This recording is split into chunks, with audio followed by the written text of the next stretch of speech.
Бүгінден Башқұрт дәулет медицина университетінің 2000-ден артық студенті табиптарға ярдамға ебірілі. Студенттар ранда ковид госпитальдерді әшлеусі ештерді бар. Хаумығыз, эфирда интервью студияла Айнур Кабиров, һәм программабыздың қонағы Башқұрт дәулет медицина университеті студенті Арслан Ғалимханов. Арслан, сәлем. Хаумығыз. Аңлауымса, хин Башқұртстан башлығы һәм Хауыл хақлау министрі қошуы бойынса бүгінден ішке әлі бітілмегенің бұға текілімді әшлейін қасандан һәм тәжірибелі тұпланғандыр енді студенттарға ғана шылай ұқып жүрген келеш медицина учрежденияларына барып ішләп кету ауыр түгілмі? Мен 21 елінің январдан ішлей баштаным. Орта медицина персонал сертификатын алғаста сразу бардым ковид госпитальға. Демек, тұта келіп, студент болып оқып өріп, ертеге хәне табип болып, медицина персоналы болып кете болмай. Нендедер сертификат керек? Сертификат. Әнемеке оқыттыларында, алу үшін нешлерге керек? Бірінші ярдам, несек кішілерге ярдам етерге, инъекциялар ішлерге өрендік. Коронавирустың тәугі симптомдарын әдірақтанып бүдірге бетінде ебет? Оны ғыла бар. Шунан, барып индің ковид госпитальға? Барып индім. Бірнемелі баштан аңлашылмай, қорқыныз бірінсінен барғанда. Артабанда өреніп, яйлап, кішілерге ярдам етіп, ішлерге тырыштым. Қорқманың ба? Ісінде айтканда қорқыныз бар ені. Ләкин де мен кішілерге ярдам етке келді. Көп кішілер ауырығаз, туғандар ауырығаз, мен де шул ауырыға қошылып түгіл, ярдам етерге келді. Коронавирус, барлыққа келгәс, білдәһіз, нендейдер ауыру бітінде. Хәдір біз мәғлумәтлі біз хәбәрдәр, көпті тұрғанда, хәдірге бүгінден медицина учрежденияларына еліп етілген студенттарға қорқырға керекмейдір. Хәдір көпті білі біз, дұрысын еткенде. Оны шулай, біз защитный костюмда жүрей, біз қорқынысы ұқаттым юқтыр теулейін біздің үшін. Вакциналар ішлеткен біз. Студенттар, әлі оқып қына жүрейдер. Әнеме ішлей біләһің олар? Нендей ішті әдді файдаланалар? Бізге табиптар неме айта, шуны ішлей бізінде. Нендей ішің? Иден еуіп жүрмейгіздір енді? Иден еуіп жүрмейбіз, жоқ, біз орта медицина персоналы шуғала біз уколдар қоябыз. Уколға ебәрәлер хізді? Уколға ебәрәлер, әйе. Тағында ярдам етерге көп пациенттар өздері ашай алмай, шуғала ярдам етебіз. Көп ядуу ішілі көп табиптарға ярдам етебіз ядуу бойынса. Ярайын дүртінсі курсы, не ебәрлер екенде? Абына, икенсі, үшінсі курстар, алар бетінде әлі бүтіне тәжірибе аларды, шу қағыдышыналар енді? Икенсі, бірінші курстар, олар да ішке барыға мүмкінселігі бар, ләкин олар младший медицинский персонал болып ішлерге мүмкінселігіне бар. Қағыдышы? Қағыдыш түгіл, идән еуырға, пациенттарды қарарға, транспортировтерге.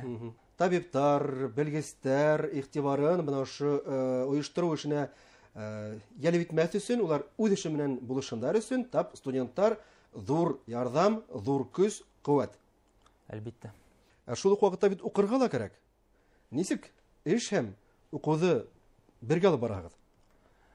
4-ші курстан баштап, 6-ші курсқа тектім біздің оқу ярты күн болайын де. Иртенден обедқа тектім. Обедтан соң бізде смена башлана. Иртенсекке тектім. Иртенсекке тектім ішлейбет. Тағында оқырға, оқудан соң ішлерге. Иртенсекке тектім. Шындай цикл бар айында. Оқырға үйге іштерділдәштерге вақыт шының арасында тауып ішлейбет. Абына бұл әлігі вақыттағы ішің хуңынан хенің хүнеріңе несектер еғын-тойы хаясақ ма? Инфекционист болып кетмәсің ма? Инфекционист болып кетуге кетмәсмін де, мен хирургия яғына қарайым. Біздің ковид госпиталь хирургический больныйларды приниматты. Ол операциянан соң біріндейдер хирургический больной болға, һәм де ковид менен зараженный болға, ол біздің больницаға келіп ята енді. Шуғала мен хирургия яғына қарайым, һәм де ол мені зур опыт бирәләр дип уйлыйм. Операциянан һуң етмәһә коронавирус юктырган, ул айрыуса катмарлы пациенттардыр, шулаймы? Айрыуса катмарлы, уларда карарга кыенрак һәм дә бөтен нәмәһе кыенрак була инде. Нисек уйлайһың? Әйттек бит инде, Башкорт дәүләт медицина университетының 2000-дән аша студенты бүген дән башлап табибларга ярдәм итә башлана дип. Бuna поликлиника алдарындагы сираттар бөтөрме? Табибларга кытлык нисектер хәл ителерме? Ошо студенттар ярдәмендә. Әлбәттә, өлкәндәргә, безнең агай-апайларга һорау. Әмма һинең күзлектән.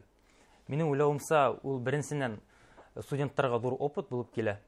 Икенчедән, әлбәттә, минең уйлавымса, ул сираттарны бөтөрүгә, кәметергә возможности бар, чөнки студентлар улар яшь, улар шәбрәк кешеләргә мөмкинчелеге бар. Арыслан, мына ошондай эштәргә ялеп ителү һуңынан укуда ниндәйдер мөмкинлектәр асамы? Я булмаһа, өстәмә балдар, өстәмә бонустар һезгә каралганмы ковид госпитальләрдә эшләгән студентларга? Әлбәттә, ул ковид госпитальләр эшләгән өчен безгә артабанда 6-нчы курстан һуң без ординатурага поступать итәргә тиешбез. Һәм шул ординатурага поступать итәргә безгә тест язабыз, балдар йөрү өчен һәм дә безнең эшләгән ковид госпитальдә күп кенә бал бирә инде.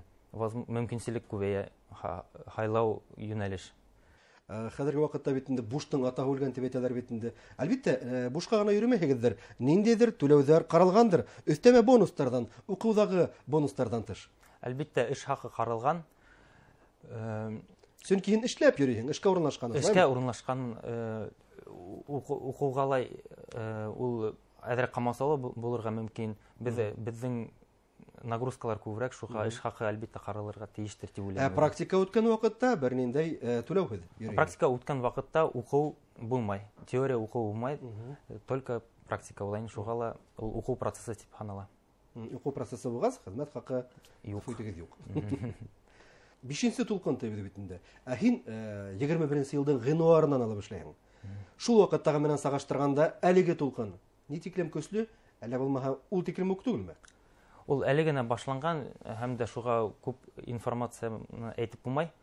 Мин эшләйм кабул итү отделениеһендә, пациентларны кабул итү отделениеһендә, приемный отделение була инде.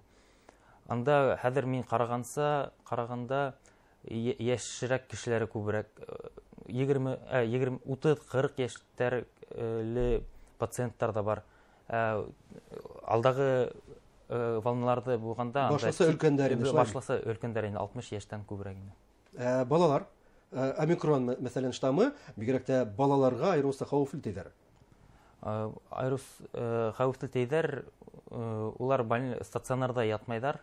Уларда өйдә генә күбрәк аяк өсте үткәрәләр, шулаймы? Аяк өсте, кайы бердә вообще белмәенсә үткәрәләр инде. Яңлышмаһам, был яңа килгән тулкындың үзенчәлекләре дә шулай. Кешегә тиз юга, әмма шул ук вакытта кеше уны, пациент уны еңелрәк үткәрә. Кайы берәүләр хатта үзе әле һизмәенсә авырып йөрү ихтимал тидер, дөресме? Уныһы дөрес. Күп кешеләрнең безнең отделениегә киләләр. Мин үземдә һәйбәт тоям тидер. Ләкин миңа ошын һезгә ебәрделәр, больницага хаттым ятка килмәйте стационарга. Чөнки ПЦР-тест ыңгай биргән, үзен һәйбәт тоя инде. Арыслан, мына телевизорда бит инде безнең яшь тамашачыларыбыз, балалар да карап утыра, һәм ковид турында, коронавирус турында һөйләп, без аларны куркытмасбызмы? Киресенчә, медицина университетына укырга килүчеләр кәмемәсме? Әлбәттә, курккан укучылар да бар, куркмагандар да бар.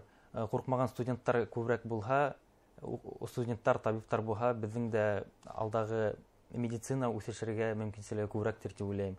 Курккандар куркын, курккандар. Икенче һөнәр хайлагандар, шулай бит. Рәхмәт, әңгәмәң өчен. Кызыл зоналардан һау, сәламәт сыгырга ясын. Хөрмәтле тамашачылар, минең әңгәмәсем Башкорт дәүләт медицина университеты студенты, хәзер инде буласак табиб, ковид госпитальдә эшләүче Арслан Галимханов булды. Һау булыгыз.